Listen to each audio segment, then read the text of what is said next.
But I was hoping you could speak to just the fact that, again, we're seeing things like 11 new schools being built. There's things being invested into healthcare, with replacement of labor, with investment in Regina. I suppose, even though there is additional debt being accrued here, and you talk about the efficacy of spending, but where do you specifically take issue with some of the spending that we see in the budget? Right. Yeah. I mean, this is something we see from this government is, spending ahead of a budget or an election budget, spending like this ahead of an election year, and then really failing to deliver or going back on promises after that. For example, we saw them go into a failed P3 venture, building, schools at a higher cost than they could have built them at. And again, this is not just about how much is spent. I think Trent said this. This is about the value for what we're getting. We have a government that is spending and has been spending, not just this year, but not getting value for the people of this province. We have a healthcare system that is on its knees. 1 in 6 people not being able to get a family doctor. We have, if things were going well in education, we wouldn't have 5,000 teachers out, talking about the conditions in their classrooms. Perhaps Trent can talk to some of the specifics, but we see them say one thing during an election year, and then the results are very, very different the year after. I think of that 2016 budget. We are still suffering from the effects of them cutting $54 million out of the budget the very next year, something they didn't talk about in the election year budget. I think Carla nailed it, but it's about getting value for money, and it's about the choices you're making. And it's a recognition as well that choices that were made 3 years ago, 5 years ago, last year are baked into this budget. So you can't detach the costs from the mismanagement from projects like the bypass, the gross mismanagement that's there. I think right now it's costing us, in fact, $200,000 each and every day. Or projects like the IT project that's had runaway costs well over a couple $100 million, not even functioning. Or a choice to send women who need mammograms from Saskatchewan to Calgary to a donor's clinic and pay 10 times more than we can provide that service for here in Saskatchewan. We see all the other ways they're wasting money, where they're, spending money on the hotel owned by an MLA, while we've got thousands of housing units that are sitting empty. Or choices like building out a redundant and more costly Marshals service. And if you look at this budget right now, you see that they've now spent $14 million on that redundant, more costly service with no new boots on the ground. Yeah. This is the approach of the Sask Party. We've seen it in the past when they've built infrastructure. Where do they send those dollars and those contracts? Out of Saskatchewan, to companies outside of Saskatchewan, to workers outside of Saskatchewan. So when we're building the infrastructure we need to maximize the value for taxpayers and the economic impacts for the people of Saskatchewan who deserve those opportunities. When you look at the costs of debt, it comes at a cost. Every one of those dollars that were deployed in the first place in a wasteful way are dollars that weren't deployed into healthcare, weren't deployed into making life more affordable, weren't in there to help a kid in the classroom who deserves supports, weren't reducing debt, and then it all adds up and it comes at a cost. And this year, you see the debt servicing cost, the payments we make on the debt, are actually going up by $100 million. It's a lot of money. That's dollars that aren't being deployed to all those key areas. I'm just going to reiterate the Marshal service being a prime example of this government spending more but getting less. A move that, there's no doubt that there is a need to address crime in communities across the province. There's no doubt that there is a need to address the root causes of crime across this province. But this was a plan that that no one saw coming, that no one asked for. We heard concerns from SUMA and from SARM. We heard concerns from those on the front line. And again, as Trent said, millions of dollars spent and still not a single person on the ground.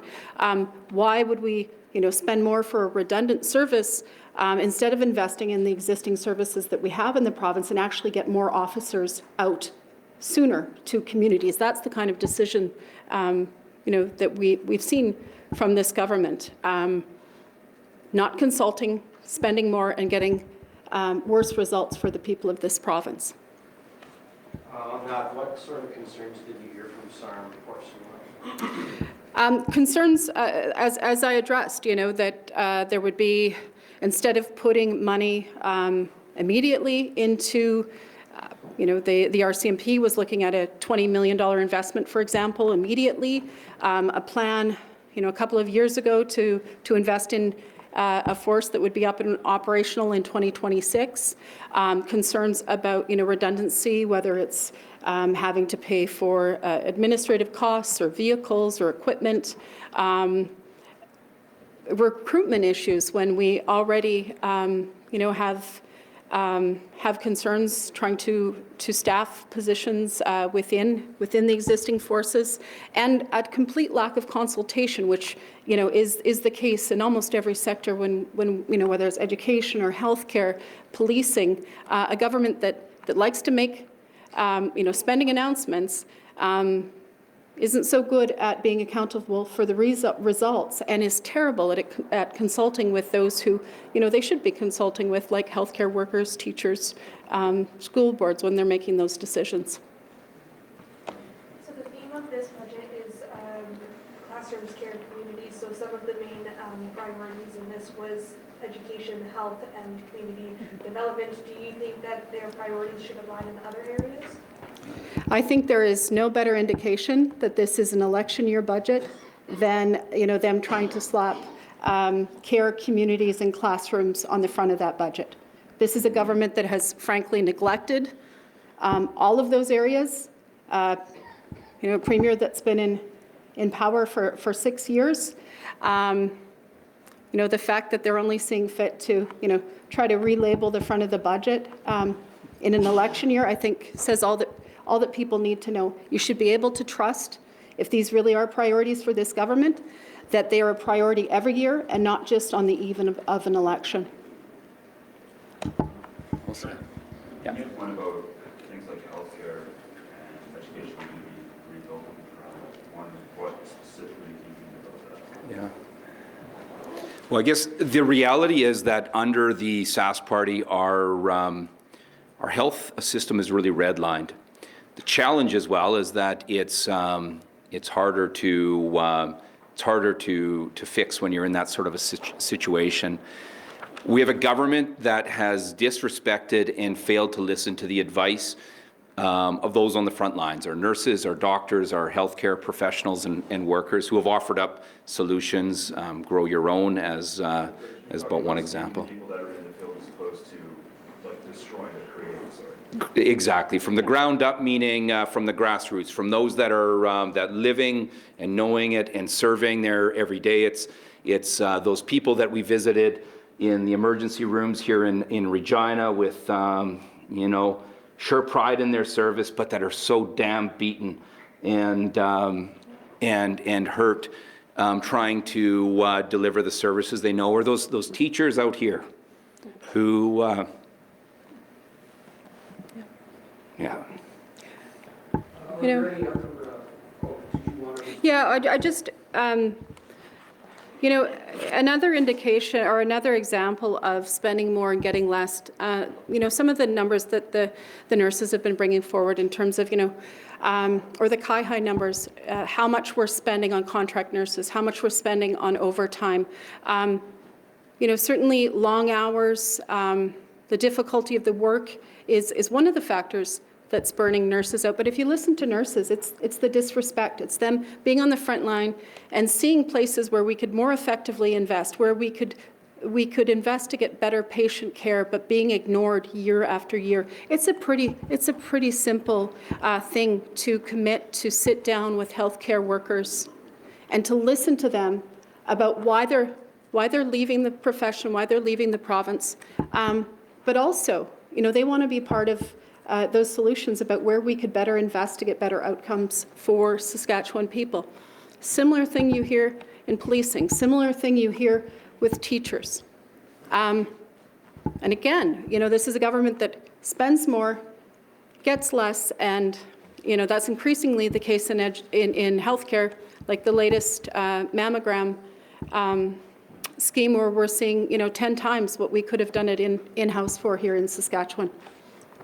The government is touting most commonly their removal of the carbon tax from home heating as some of their big affordability measures, things like that. However, the federal government is now responding saying, well, Saskatchewan residents may get less back on rebates, things like that. In your view, how better in terms of affordability would you guys like to see, or what would you guys have done different on that point? You want to start asking me? Well, here's an example of just not getting the job done for folks. And, we stand opposed to the federal carbon tax. We've been clear on that. When we stand opposed to that offensive carve-out, and we brought the motion forward to this legislature to stand united to make sure we could be as effective as we could be in that argument, and making sure that we secured a deal, a carve-out similar to Atlantic Canada, made the case just how this tax doesn't make sense for Saskatchewan. And the Premier's failed on this front. And so now, we're seeing other costs for people as a result of failing to secure that. We would continue to make the case on that front, and we will. But what the Premier could do today, what he's failed to do month after we've brought the motion and the push to the floor of the Assembly, and as our provinces to both the west and the east have acted, is that he could cut the 15-cent a litre price or tax on gas and diesel at the pumps. Give people a break, provide real savings for families that are struggling in a big way, and it's wrong. It's wrong that we had a budget brought forward that didn't offer up any relief. That would have been one measure that would have signaled to Saskatchewan people that their challenges were understood and that some relief was going to be offered in a meaningful way. So how then, obviously you guys want affordability to be addressed, we need to make the province more affordable.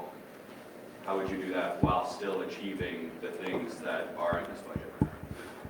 Well, we'd make some better spending choices on some fronts. Our books need to be opened up, and we need to get value for Saskatchewan people. But it's just not acceptable to leave Saskatchewan people in such a challenged financial situation, facing some of the toughest choices that we've already described around mortgages and rent and around groceries and kids' activities. They need and deserve some relief. The fuel tax is one of those measures, and it doesn't help our economy one bit, or our local communities, if we have families that can't keep their head above water. So we need some relief with respect to the financial hardship they're facing. And we've had a government that, year after year has made things worse on this front. And as people faced a once in a generation cost of living challenge, we had a government that, didn't act like pretty much every other province in Canada to make things a little bit more affordable. They actually stacked on new taxes and costs and made life more expensive. It's indefensible, it's inexcusable, it's in part why we need change. And on that tax front too, the revenue from the PST is increasing largely in part because population is increasing, but also inflation. is increasing. That's so right. Things are costing more. That's right. And therefore they're getting more PST. Yeah. Would you have liked to see maybe some of the pullback on the PST that they added onto a couple of years ago? Yeah, I identified it in my remarks there. There was people need some relief, and we have a government that could have acted on by scrapping the fuel tax, or they could have rolled back some of that PST. If you look at when the PST was pretty much stacked onto pretty much everything from children's clothes through to restaurant meals, through to construction labor and insurance and so much more. The average family was paying $800 a year in PST. Now they're paying $1,500 more than that, $2,300, and that's straight from the government's budget book and the inter-city tables. Those are real dollars out of people's pockets year after year after year, and represents real hardship for many families across the province. Can I get you to respond to the province's approach to agriculture and wildfires? This budget doesn't really build in kind of any extra money to deal with what could be another kind of wildfire-filled season or drought-filled season for agriculture. Can I get you to respond to that? Yeah, I'll maybe start and then I'll let Trent answer some of it. But yeah, it seems that again, you know, this is a government that over the last decade, you know, presents what they claim to be a balanced budget, only to find out, you know, a few months later, or certainly by third quarter, that they've blown the budget. In recent years, you know, chronically underbooking the amount that they're going to be spending for crop insurance, for wildfires, for forest fires. You know, we all hope that the rains come. We all hope that, you know, the fog signals that we're going to be looking at some more rain here this spring. But, you know, you can't book your budget on a hope. There's a real risk of drought this summer. And, you know, for the government to, you know, constantly be putting forth a budget that really underrepresents that risk and the potential liability, I think is disingenuous to people in the province. I'll move over to Trent. I think you nailed it. And yeah, and it's wrong that this Premier and the Ag Minister have rejected calls from the agricultural producers to convene an urgent committee to plan around drought. Of course, we're hopeful for some late snow. We're hopeful for those rains to go into a growing season that puts producers in a really great position and mitigates risks around fires, both in the prairies and in the forests. But you have to plan for realities. It costs you more, and your programs are less responsive as well when they're designed in the throes of a crisis, which is exactly why the agriculture producers are saying now is the time to come together, to forecast some of what's happening, to talk about some early mitigation measures, as well as building out some structural changes that would respond in better ways and better backstop producers year to year to year. So the provincial government said that they're not balancing the budget this year, but they're going to next year. Could you give an assessment as to what do you think their chances are? I'm feeling pretty sarcastic. I'd be happy to. I mean, we're both again, happy to showcase their record. You know, this is a government that after 17 years, after 6 years of Scott Moe government, they have to run on their own record. There used to be someone around this place who would say, you know, the best predictor of future behavior is past behavior. This is a government, again, has balanced one budget in the last decade, that being an extraordinary year. You know, they pinky promise swear that just trust us. You know, it'll be better after the election. We've seen that story, as I said, we've seen this movie before. People increasingly in this province do not trust the same people that got us to this point to be able to get us out of it, whether that's on the finance side, whether that's in healthcare or education. People don't trust them. I don't trust their numbers. You nailed it. Yeah, five out of 6 budgets under this Premier have been deficits, and the only one that was balanced was extraordinary sort of fluke year, different type of a situation, right? So, yeah, no faith in these guys at all. Can we expect the NDP to put out a budget just laying everything out on the way that you guys would do it? Well, I think, you know, as we, again, you know, trusting their numbers is something I'm having a lot of trouble doing right now. You know, in terms of what we would value, what the priorities are, absolutely. You know, I think there are a lot of people in the province right now who would like to have some time with the books, have some time to go over exactly what the state of the finances are in the province right now. It's not from opposition. It's very difficult because our only ability to look at the numbers, we have to rely on their numbers. And again, as we've already established, don't have a lot of faith in their numbers. We are going into an election. There will be platforms. There will be costing. But I think it really comes down to trust. After 17 years of this government, they've shown us who they are. They blew the most recent budget by $1.5 billion. I'm having a hard time believing their numbers. So you wouldn't even trust their baseline numbers to be able to build something of your own? Yeah, I suspect you could nominate the Sask Party and this premier the last number of years as one of the finest fiction writers in Saskatchewan. Maybe the budgets are being moved to a different area of the library across the hall to accurately reflect the fiction we see year after year after year. And this is a government that has not been honest with Saskatchewan people. We know they'll tell whatever story they think supports their own political interests. But all too often, it's no longer about the public's interests.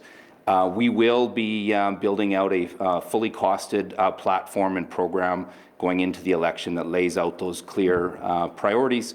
We'll be working with numbers that we can find proof in, and work with, of course, trusted economists and those with expertise in public finance on those fronts. And we'll lay that out to Saskatchewan people. And importantly, if given the chance to serve as a new government, one of the first orders of business has to be opening up these books and reviewing all these deals and all this spending and all these contracts and all this scandal with an eye to making sure that we get the value for money that Saskatchewan people deserve. Because again, if you've got a government that doesn't have integrity in its procurement process and ends up putting taxpayers on the hook for some sort of a sweetheart deal with a donor, it's all of us that pay the price for that. And we see that baked into this budget. Yeah, just in terms of numbers, they'll spin a yarn, but maybe even more than their numbers. What I don't trust from this government is their priorities. This is again the number one issue in this province for families, and this is regardless of where you are in the province, is the cost of living. Yet we see a budget delivered with not 1 ounce of relief for Saskatchewan people. Instead of fixing issues in our classroom, we see them, spending money on travel and emergency sessions and all sorts of things. The Marshal Service, the Sask Revenue Agency. Again, the budgets, I think we have a lot of reason as Saskatchewan people not to trust their budgets. I think we have even more reason to not trust that this government is focused on actually fixing the things that people care about in this province. Do you think that their deficit is justified because of the investments that they're making? The deficit and the debt, so much of it is because of the mismanagement and waste that compounds and takes up more cost and more expenditure. And this is a government that really has an awful fiscal record and an awful job of getting the job done with the dollars that they're deploying.